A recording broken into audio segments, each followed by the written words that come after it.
Hello, everyone. Welcome to Riffin with HB, where we talk about old school and underrated bands and trying to bring them into the masses for everybody to see. Today, we're talking about. I'm excited to cover this band. This is Black Keys. Um, so we got a little bit of reading we're gonna get into, and then I'm gonna break down some notes I wrote down myself. So give me just a second here and pull up my notes on my phone. Thank you guys for joining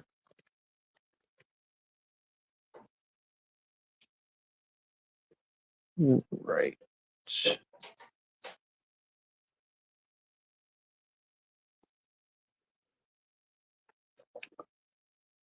Formed in Akron, Ohio in 2001. So finally got another band in 2000s, Black Keys.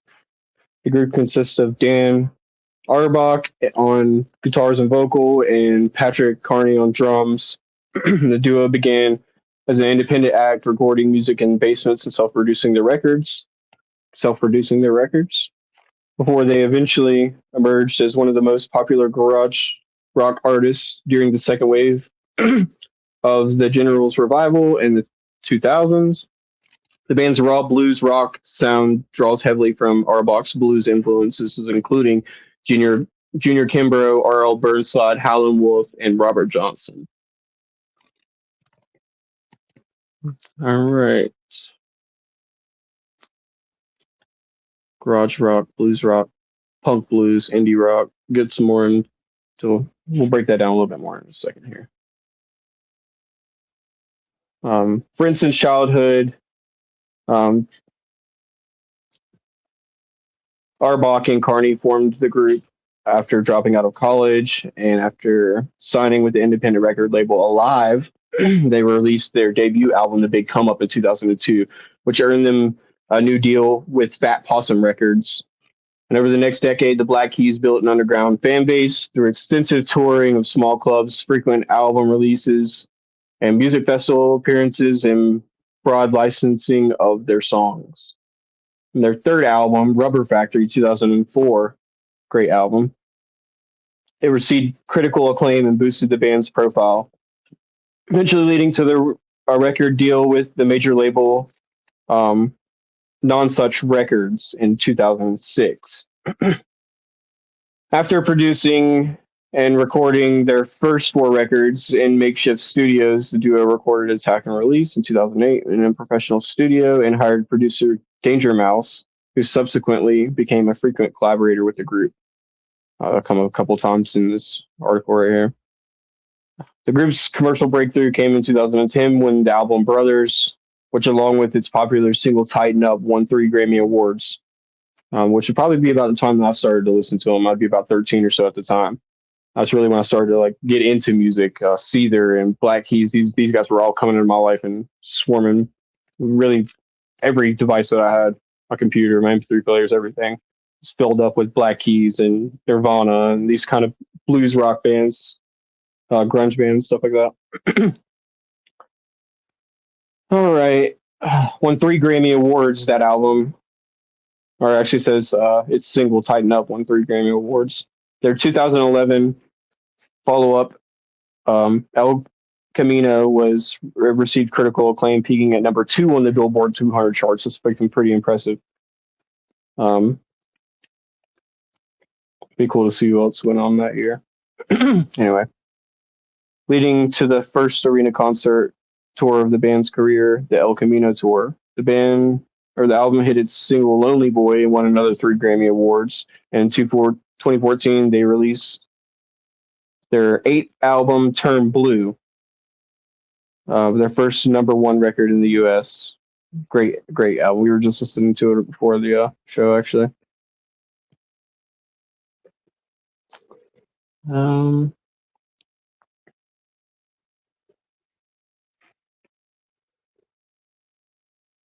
After completing the Turn Blue tour in 2015, the duo took a hiatus for several years to work on side projects and produce other artists. And that was a sad 7 years for us fans of Black Keys. But makes you love it more whenever it comes back around, because the duo returned in 2019 with their 9th album, Let's Rock. And it was fucking badass. Half the songs on the album I learned how to play immediately because they were dropping them about every week or so, if I remember correctly. But as the songs were coming out, I was learning every single one on guitar. It's my kind of music to play on guitar, really, honestly. A lot of people find that kind of blues rock repetitive, but it's really what I enjoy a lot. In 2021, they released Delta Cream, which is the album I'm working on now. It's called Deep Breaths and Baby Steps. It is inspired by the Delta Cream album. It's a tribute to songwriting Dropout Boogie. Or sorry, it's a tribute to Mississippi Hill country blues. And then returning to the original songwriting, Dropout Boogie was released in 2022. And in 2004, they released the Ohio Players. All fucking good albums, dude. So many good songs on these albums. Following that, they released No Rain, No Flowers on August 8th of 2025. And they have an album coming out soon. It's called Peaches, which is another cover album. And it's going to be released the beginning of May 1st, maybe. But I'll get to that here at the end. Guitarist and vocalist Dan and drummer Patrick. Oh, sorry, I'm rereading notes here. My bad. Oh, no, I'm not. No, I'm not. They met whenever they were 9 years old, and they were casual friends while living in the same neighborhood of Akron, Ohio, a couple of houses down from each other. And they both became from musical backgrounds, and Arbach had a cousin of guitarist Robert Queen or Quine. I'm not sure who that is. I'm a veteran of New York's Avant, Avant, oh my gosh, Avant rock scene. I don't know. I have to look into that. Robert, let me write this down real fast.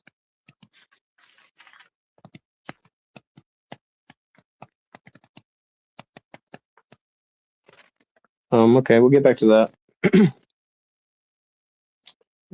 Carney is a nephew of saxophonist Ralph Carney, who performed several Tom Waits albums. And while attending Firestone High School, they became friends again.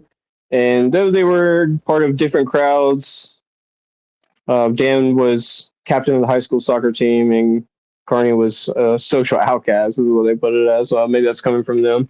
Um, Encouraged by their brothers, the duo began jamming together in 1996.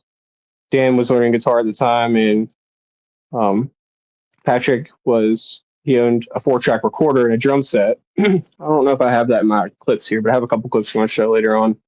And he said they talked about that in this interview. But after graduating, they both briefly attended the University of Akron before dropping out. So this is 2001, 2003. This is the formation of the big come up and thick freakness. Dan attempted to make a living from performing at small bars in town, but he realized they would not be able to book shows in other cities without a demo.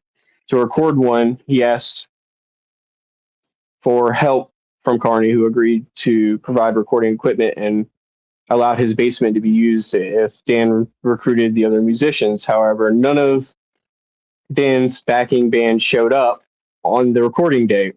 How typical. Instead, Carney and Arbach jammed, eventually leading to the duo forming a band in mid 2001 when they formed this band.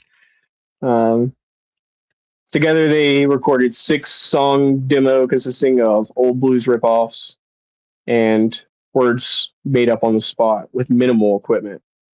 After sending the demo to a dozen recording labels, they accepted an offer in 2002 from a small indie label in Los Angeles named Alive because it was the only label that would sign them without having to see them first.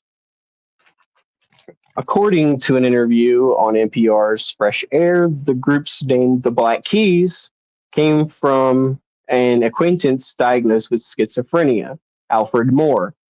He would leave incoherent messages on their answering machines and referring to their fathers as quote unquote black keys, such as D flat, when he was upset with them. On March 20th, 2002, the duo played their first live show at Cleveland's Beachland Ballroom and Tavern to oops, to the audience of approximately 8 people. And then that's boomed their career. Kind of like we're doing right now. We got 6 people. So cheers, everyone. Let's see here. The band's debut album, The Big Come Up, was recorded entirely in Carney's basement on an 8-track recorder tape. Recorded in lo-fi and was released in May 2002, 3 months after they were signed to Alive. Only 3 months is crazy. The album, a mix of 8 original tracks and 5 cover songs, forged a raw blues rock sound for the group, and the covers included tracks originally by blues musicians Muddy Waters, Junior Kimber, R.L. Burnside, all fucking really great musicians. They formed what blues music is today. Even some of our famous rock bands, their inspirations for these guys. 2 tracks covered the traditional blues standard Leaving Trunk and the Beatles song She Said, She Said. They released a single on Isoda Records, and the track I'll Be Your Man would later be used for the HBO's series Home. Just some cool facts here. In order to help fund the tour, Arbach and Carney took jobs mowing lawns for a landlord. Despite modest sales, the big come up, it gained a cult following and attraction, and it attracted attention from critics, eventually landing the group a record deal with Fat Possum Records. And within days of signing to the record label, they completed their second album, Thick Freakness. So if we thought releasing an album 3 months after signing to a record was pretty impressive, they did it a couple days. It was recorded in Cardi's basement again in a single 14-hour session. Fucking super impressive. That's putting in work, boys. 2002, an approach necessitated because the group spent a small advance payment for Fat Possum on rent. And the group had recorded sessions with producer Jeff Saltzman in San Francisco, but ultimately aborted them. And they were unhappy with the results. Sounded too much like modern rock radio. Imagine that. They tried to fucking modernize them, box them up, and make it sound like everyone else. So the Black Keys is so good. They have that really rustic sound to them. They stand out in that way so much. All their songs sound like so different. They have the same style, but it's like different band almost. All right.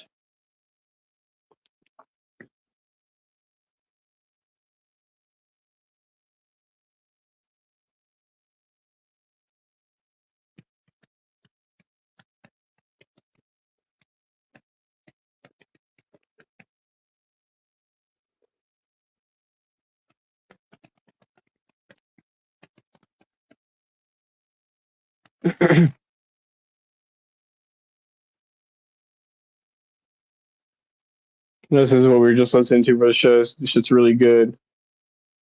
Um, in 2006, they released a cover album of the songs of Junior Kimbrough. It's a 6-track album, and it was the band's final release of the independent label Fat Possum. Having fulfilled their 2-album contract, the band signed with a major label, Non-Such Records. So that album is really fucking good too. Um, and then here, despite having the resources of a major record label available to them, the group elected to return to recording in Cardi's basement for its 4th studio album, Fuck Yeah Boys, Magic Potion, which is really fucking sick. Another great album. A lot of the songs on that album, I learned how to play the guitar. It was like whenever I first was learning how to play blues rock. Released on September 12th, 2006, the album was the group's first release on Non-Such and was, as well as its first album to comprise all original songs rather. And 3 of the singles that were issued, "You're the One," "Your Touch." Fucking "Your Touch" is so fucking new. That's a great song to play on guitar. And just got to be uh, in support of Magic Potion. The band embarked on the largest tour at that point, performing in large theaters and 1,000-seat venues. So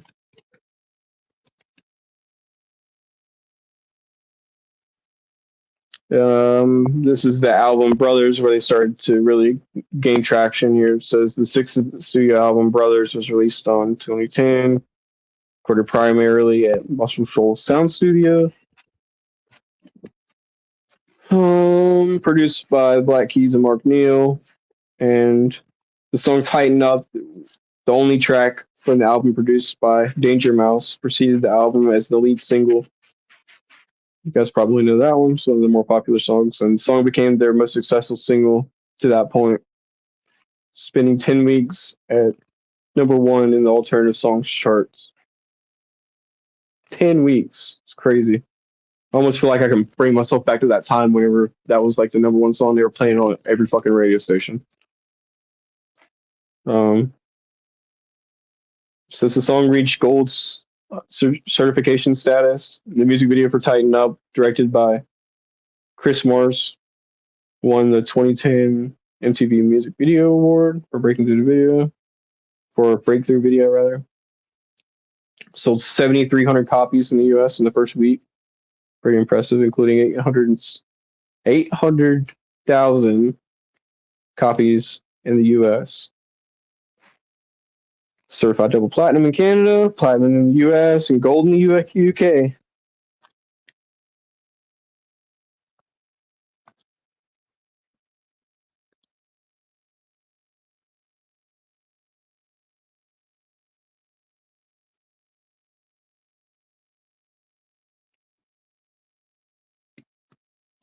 That's crazy. The band continued to gain so much exposure through continued song licensing, so much that they were Warner Brothers' most licensed band of the year.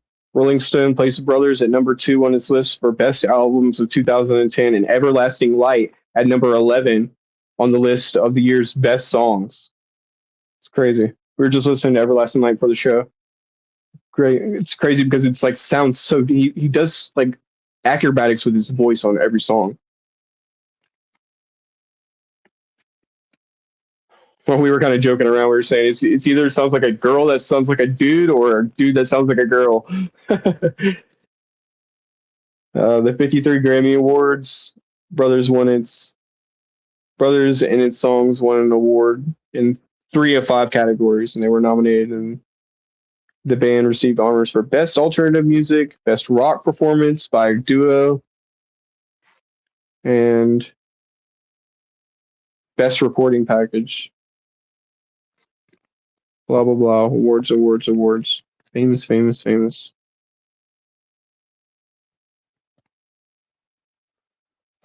El Camino, 7th studio album, fucking really badass. Splitting time between touring and recording, the band spent 41 days. It opened in 2010. And the duo's new hometown of Nashville, Tennessee. I was hearing Patrick talk earlier. He's got a house in South Carolina. That's where I'm from. It's pretty cool. Makes total sense. Southern boys. From the album Danger Mouse, blah blah. A lot of work with that guy.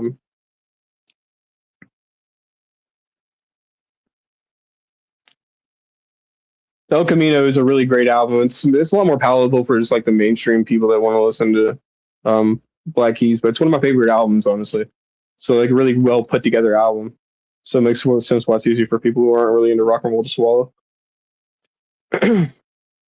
Lonely Boy was released in October as the album's lead single, accompanied by a popular one-shot music video of a man dancing and lip singing, which you guys probably all know. You've seen the guy standing there dancing. I was watching an interview where they were talking about it, and basically they were trying to collaborate in music video. They didn't really like what they were putting together, so they had this one little clip of this guy dancing. And they were thinking to themselves like, "Damn, this guy like fucking spent all this time to like learn the words of the song and collaborate this dance to it. Like fucking just make him the music video." So that's how that shit got so iconic. It's organic as fuck, really natural how it plays out. The song became the group's best charting single in 7 countries, reaching number 64 on the Billboard Hot 100 and number 2 on the Australian singles charts and number 33 on the Canadian Hot 100. And the song was certified 9 times platinum in Canada, triple platinum in Australia, and platinum in New Zealand and gold in Denmark. The band returned on to Saturday Night Live as a musical guest on December 3rd, 2011. And El Camino, I remember that show. It's crazy. And El Camino was released 3 days later and received wide critical acclaim. And in the US, it debuted number 2 on the Billboard 200. And it sold 200,000 copies in its first week, the highest single sales, and to that point, charting, and the highest sales, single week sales to that point, charting position the group had achieved in the country. Many publications such as Rolling Stones, Times, and the Rolling Stones and Time ranked El Camino among the best albums of the year. Despite its later release, the album was certified double platinum in Australia, Canada, New Zealand, platinum in the US, UK, and Ireland, and gold in Belgium and New Zealand and France. All right. Then later on, Turn Blue comes out as well.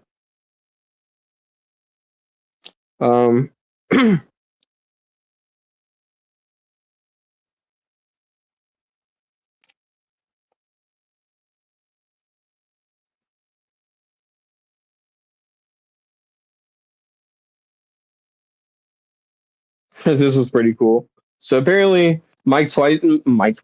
I'm talking like Mike Tyson. Oh my god, this is crazy, guys. What just happened here? Mike Tyson had them write a song for something that he was doing, so he owed them a favor, and in turn, he released their album on his Twitter. That's how they announced that they were releasing an album. It's fucking crazy. uh, with a cryptic teaser video actually as well, featuring hypnotists, and that's where the psychedelic swirl on the term Blue Album comes from. And it was released on May 13th. And as you guys may or may not know, Mike Tyson's a huge advocate for psychedelics as well. So in 2014, the album was released, and the record exhibits psychedelic rock and soul influences, and featuring a more melancholy tone. It says largely in part here dealing with Dan dealing with the divorce from his wife. And during the album sessions, the first single "Fever" was released on March 2024, and sorry, March 24th rather. While the second single "Turn Blue" followed on April 14th. The album debuted number one in the U.S. and Australia, and the band's first record to the top of the album charts in either country. And it was nominated. This is the fucking best part here. It was nominated for the Grammy for Best Rock Album, with Fever nominated for the Best Rock Song, as well as Grammy Award for Best Rock Performance. Fever is so fucking good. That's just that, and what they're talking about in that music video. They're in a church and they are just fucking going haywire. It's pretty cool. All right, guys. They did a tour with Modest Mouse. My favorite bands we'll be covering here soon. During their Let's Rock album. And on April 13th of 2021, the Black Keys announced this album comprising 11 covers of Country Hill Blues, with the songs titled Delta Cream. That was a really good album. It's one of the ones I was mentioning that my album is based upon.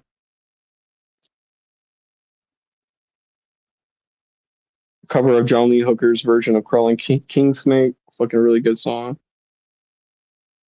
And Peaches is the next album that's coming out, you guys. Stay tuned for that on February 5th. Or not February 5th, rather, but May 1st, 2026. In February 5th, 2026, they just released the Black Keys cover of You Got to Lose by George Thorogood and the Destroyers as the lead single to the cover album. So it's going to be really fucking badass. Now that we've fucking done all that. All right. We were listening to them before the show, and one of my friends mentioned this. Like, they have such a bouncy beat. You guys can notice how all their songs. I was saying to mention that it's important to remember how your songs are going to impact a crowd whenever you're writing a song.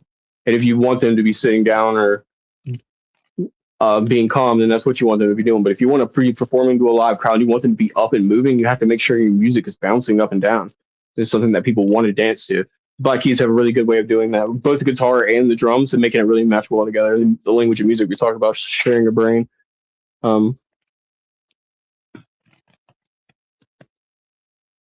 Yeah, and then also I mentioned this, that they can change the way they sound. Dan, his voice, the sound of the songs. They have a song for everyone. I've mentioned this in a couple of episodes ago about them, about how the sound of they can please everyone. Basically, they have a palette for everyone, because if you don't like hardcore rock, they have a slow blues song or a country song. They have a thing for everyone that it's really easy to swallow. But for me, I like all of those things. So it's very unique to be able to put it on a Black Keys playlist and get a little taste of everything, because that's how my playlists are anyway. They're all mixed up. And then banger after banger after banger, dude. Very few bands are like that. Even a lot of the bands that I've done shows on already that are bands that I put on a playlist where I can just listen to over and over and over. And Black Keys, I can do that all day long. I can go on and on and on.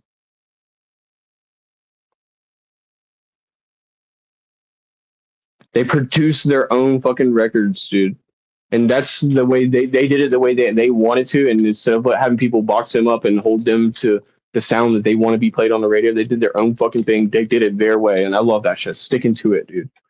And it takes a lot of work to be able to write your own songs and produce it. But at the end of the day, you're curating every step along the way, and people aren't going, hey, man, maybe you should just make it sound a little bit louder in this part. It's like people get in your fucking ear and tell you how to write your fucking music. That's ruins the art of it all. This is coming to you through you, and they're not the artists. And if they are, they should go start their own band. um, they know how to write a song and an album. I have that written down on my notes right here. They know how to not only to craft a song and to be able to do what a great story does and lift you up, take you on a journey, and then put you down and bring you back to reality. They do that with a whole album as well. The album will tell a story and it'll rise up. And in the middle of the album, you're like, man, I'm in this shit. And then by the time it ends, you're like, what the fuck just happened? That's crazy. It was an intense experience. And from song to song or album to album, it does that for all these albums. I mean, every fucking one of these albums is great. Thick Freakness and uh, Turning Blue and El Camino and on and on and on. All these albums are really great. Um,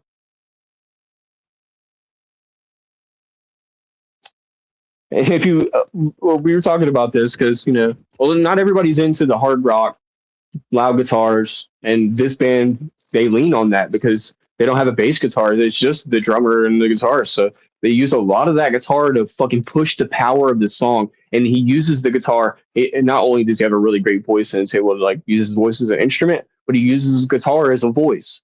So it's a trade off. It's like creates a super full sound. And the same reason why the people are adverse to guitar and intense music like that. It's the reason why I enjoy it because it's the intensity that pulls me in because I don't veer away from things like that. I dive into things like I'm like, wow, that's so intense. That's an intense feeling, and I can see why people would be adverse to it. But they had to understand like, don't run from something that you don't understand. Instead, be intrigued by it. And like, wow, that's a really deep, intense feeling. Because, I mean, no disrespect to like instruments like piano and flute, they just have a different vibe. And if you want to be calm and like melancholy, then you play a flute and a piano. But if you want to fucking feel some energy and feeling, you play a guitar and you put some distortion on that shit, some stank on it, if you will, and it sounds really nice. And put it with that blues style, blues guitar, blues drums, and blues voice, blues lyrics. It fucking makes great music, dude. That everybody can listen to, really, if they're not picking, I guess.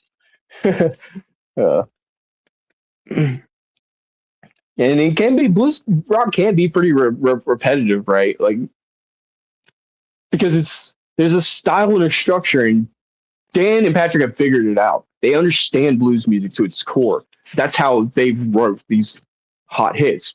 Isn't because they didn't rewrite the wheel. They just took what these people have already instilled. Arl Burnside, these people like they created this blues sound, and they took it and were like, ah, fuck it, we're gonna put our own little style on it. It's just like I was talking about with Picasso. It's like these are the revolutionary artists doing revolutionary things. We're the ones like the students in the class learning like, oh, that's what you do to do this. That's crazy. You put a fuzz effect on your guitar and it gives it that crazy sound. Holy shit. Like start to learn about the intricacies of the music. Um, but it can be a little bit repetitive, but I kind of like that aspect of it, honestly. And it's part of what I enjoy about, da da da da da da da da da da da da da. But people are gonna get fucking really annoyed by that shit. I totally get it, but I fucking love it, man. Like honestly, I can't get enough of it. Um,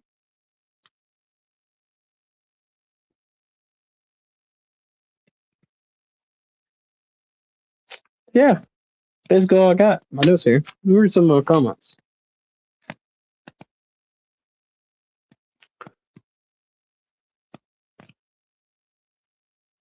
Yep, it's never bad. Black Keys is never fucking bad. It's just really good. So everyone, thank you for being here.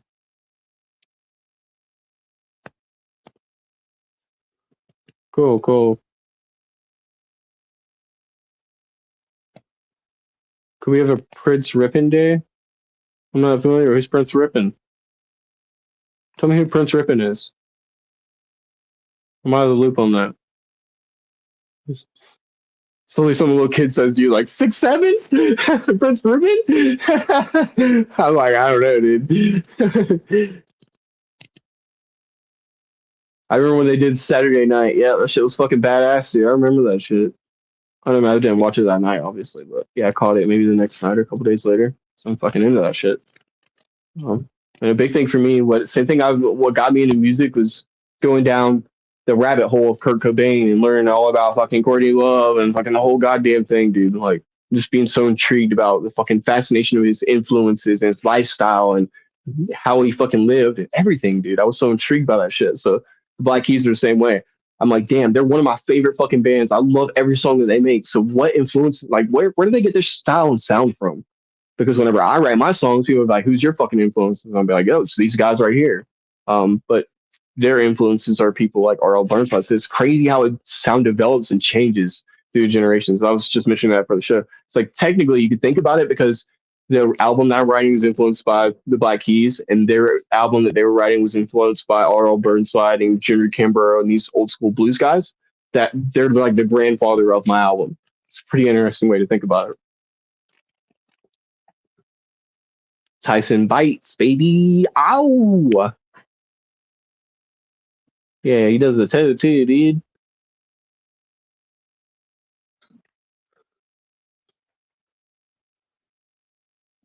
Sup, sup, sup.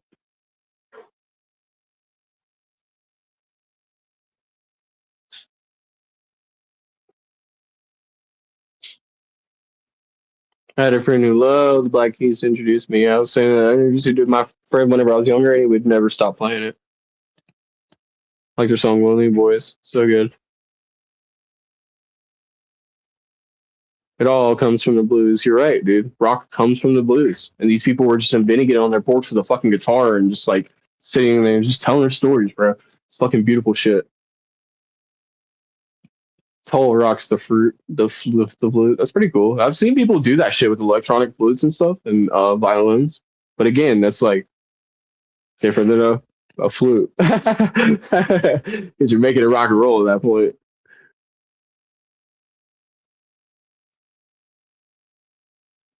Cool, cool. Thank you guys so much.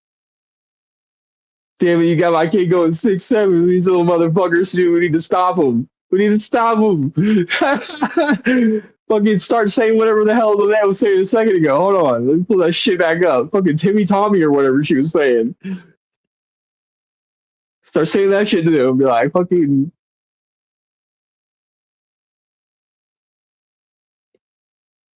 I don't know what she was saying. I forget now. Anyway, you guys can go back up and find it.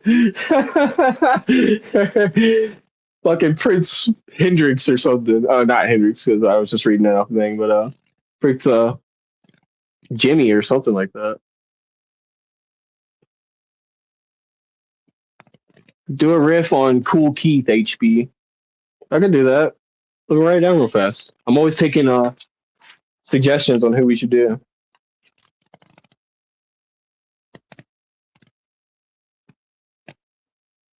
Cool Keith.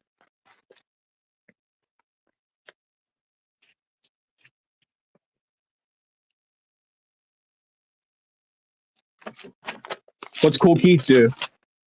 Is he a blues artist or something?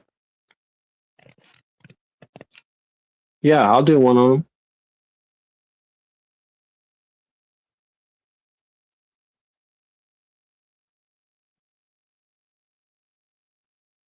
Chuck Berry, baby. Chuck Berry. I gotta do Chuck Berry.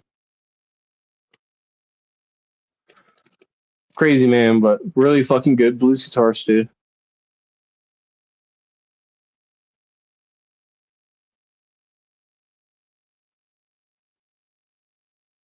You're looking for those bites, but I got some Tyson brand weed. Oh shit. Okay, cool. Yeah, I've heard it was pretty good. We were just talking about Woody does his own fucking strains called the Woods. Woody Harrelson. They Might Be Giants did the Big Bang Theory theme song too. They're everywhere. Yeah. Write down Chuck Berry on here if I don't already have them. I don't think I do.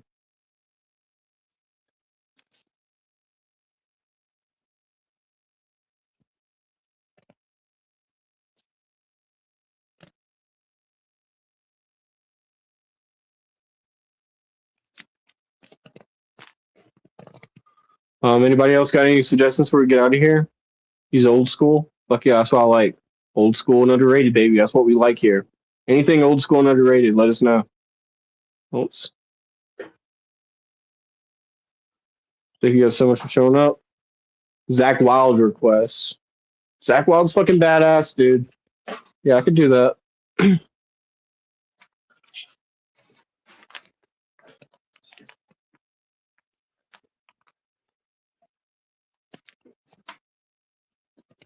real king of rock and roll. He wrote a bunch of Elvis songs from prison. Yeah, that's the guy who wrote Elvis. I was just fucking making fun of Elvis the other day. I'm like, it's gonna be hard to cover Elvis because he's like, he didn't write his own music, dude. It's like trying to cover Taylor Swift. It's like, what are we gonna cover?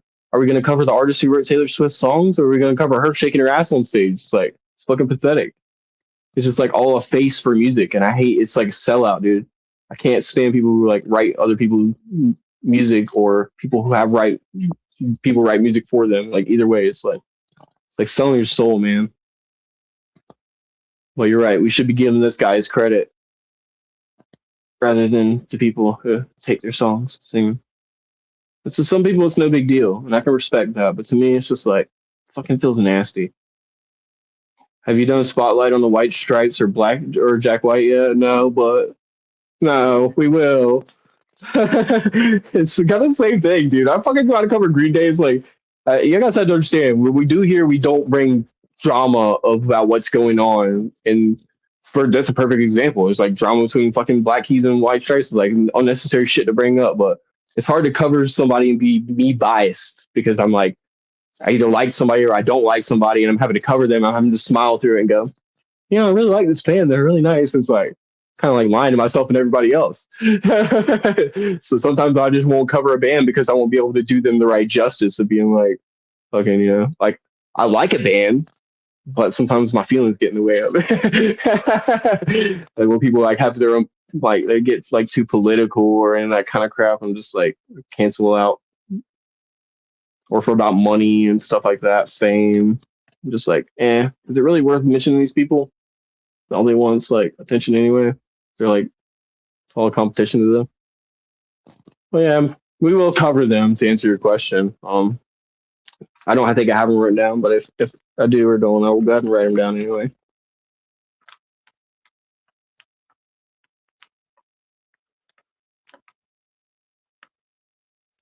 I want to be able to give everybody good representation. I don't want to like fucking rag on anybody. It's because people are fucking they're people, you know. Animaniacs, Mickey Mouse Clubhouse, everywhere, dude, everywhere. If you call Animaniacs and Mickey Mouse Clubhouse everywhere, then yeah. Austin Street Spankers is fantastic. It's a Texas band from the 1990s. Austin Street Spankers. Heard that down too.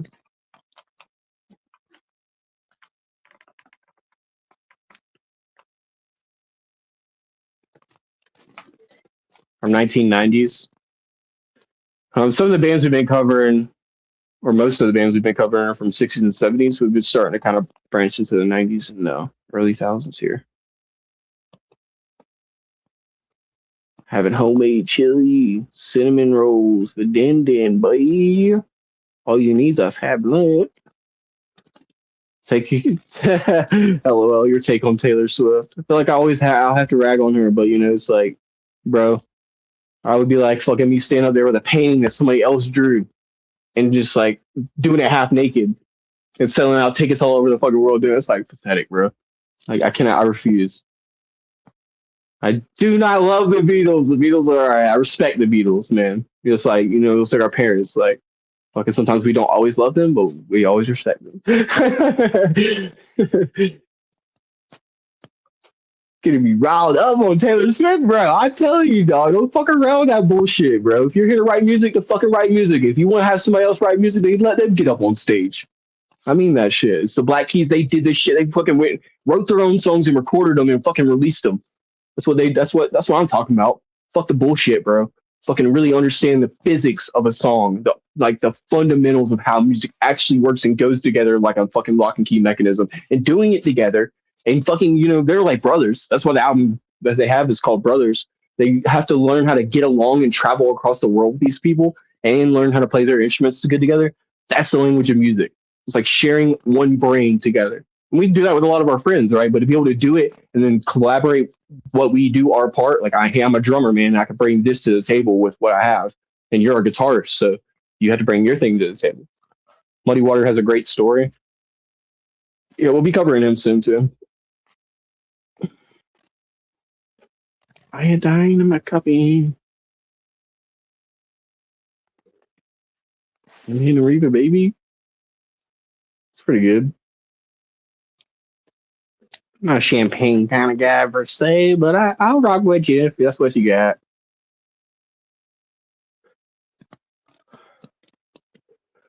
I've one of Flay's videos say for you, yeah. Cool. Send it to me, man. You can hit me up on Instagram. I think we have each other on Instagram, right? It's just the same thing as my regular tag, Headbuster, all lowercase 290. Yeah, it'd be cool, man. Flavor Flav. Yeah, that's actually yeah. Yeah. Pretty cool, guys. Thanks so much for being here. Okay, I got another one picture I can pull up for you guys. It's the boys fucking jamming out on stage. Fucking big ass guitar. Patrick's not a big dude, man. We fucking be smacking the fuck out of those drums, dude. Wish I could play something for you guys. Fucking copyrighted.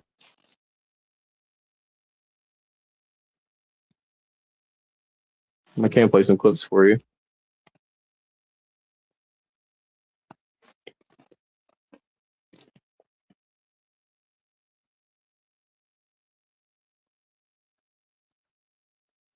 Just a second, pull it up for you.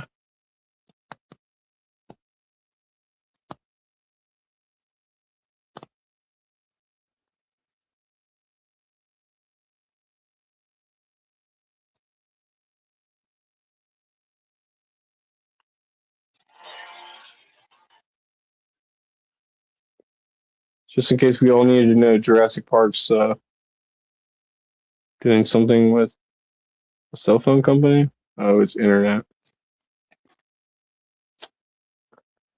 We were looking at it the other day. There's this thing, I forget what it's called now, but it's um, Godzilla and Kong are fighting this alien. While we this, we are stretching the butter across the fucking bread here, dude.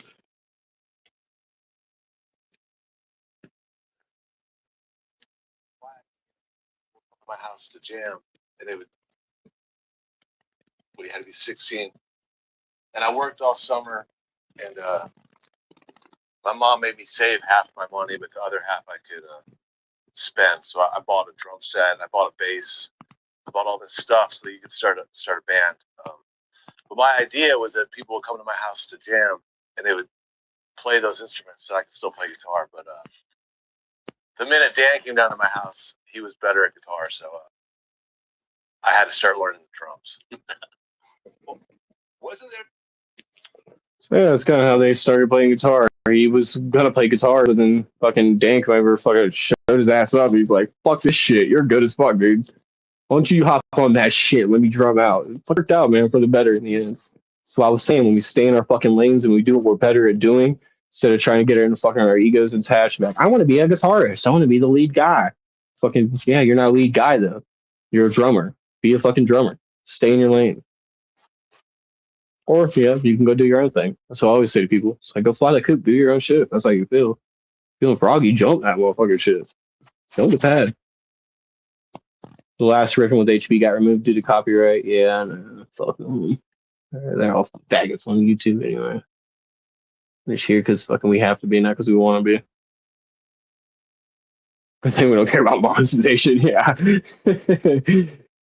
Even like Billy Strings. Billy Strings fucking sick, dude. We should cover him soon. I gotta write him down.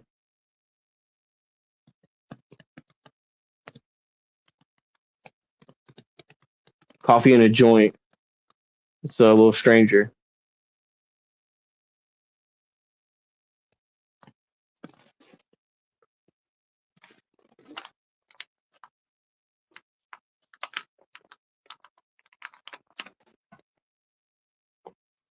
Let me just go back and HBB nice. Yes, sir. Sorry. See you in a piece. We just remember have my time marks here. Um,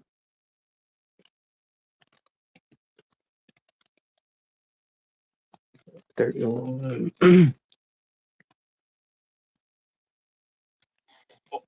Wasn't there a situation?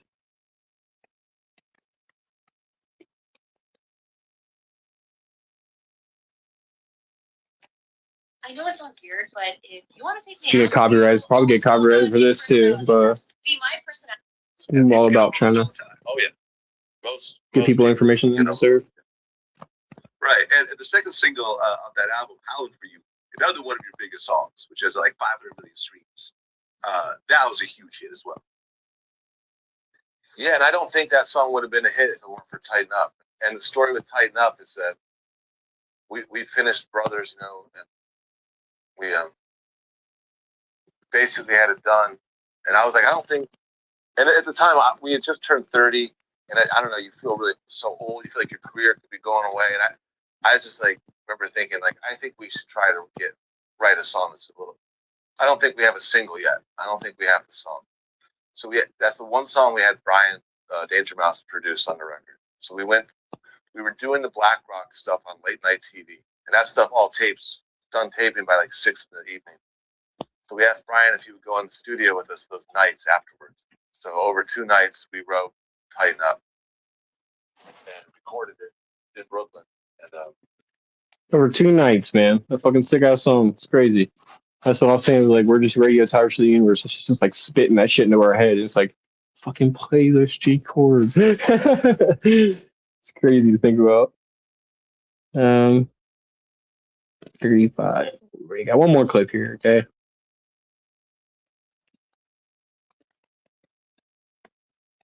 we wrote "Brothers."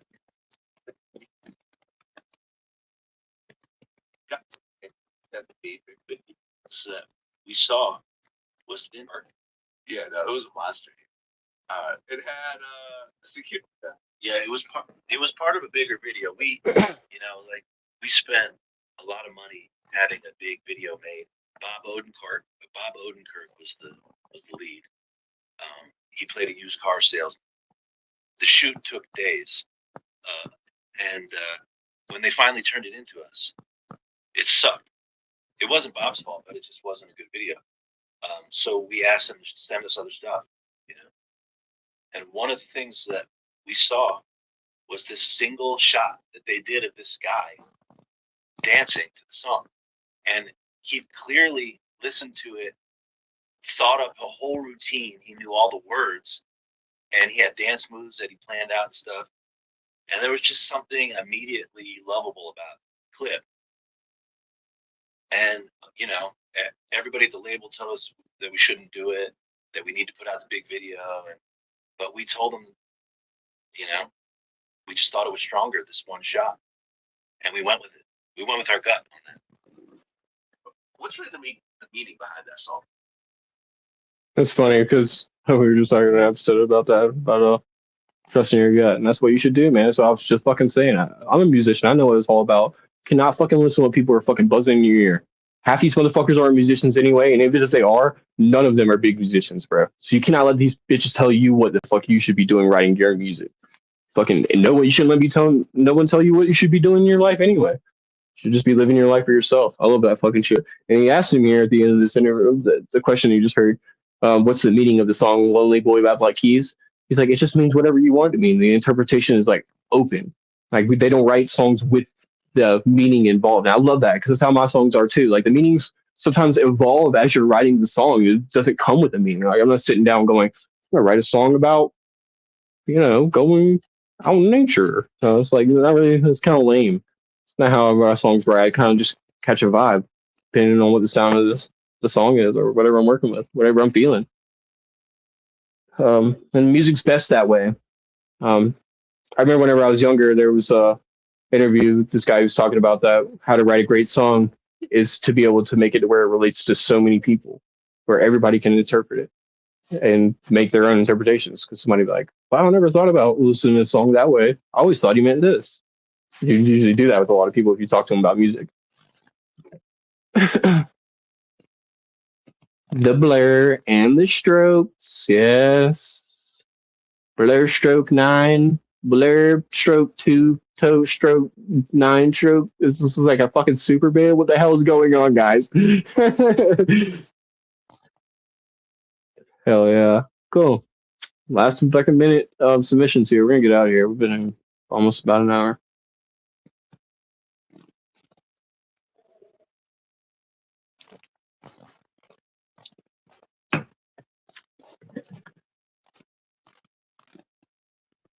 That's Mario. Dun, dun, dun, dun, dun, dun. About to get copyrighted in this bitch. It's all about the vibes, man. It's the vibes, dude. Or the lack of vibes, right? Honestly, the blur, the blur.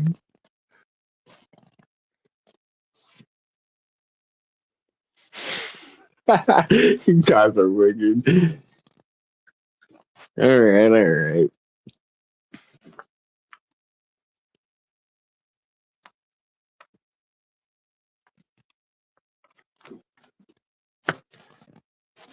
Gotcha, gotcha. I gotcha. Hell yeah. Appreciate you guys for joining us tomorrow, or not tomorrow. Shit, we might be like, you fucking never know what happens. We're all popping up in random places, but yeah, we'll be back Monday. We're gonna talk a little bit more about Bhagavad Gita, and maybe I'll try to do a collab episode with some personality types as well. And believe it's next week. Yeah, next week either be next Sunday or Monday. Because Sunday is National Women's Day, so it'd be nice to do it on the day of Sunday to do an episode lady thing. We're just gonna fucking celebrate all our underrated fucking women in society and shit. So if any girls want to come up on the show and represent for the ladies, keep that shit in mind. It would be Sunday or Monday, the 8th or 9th. All right.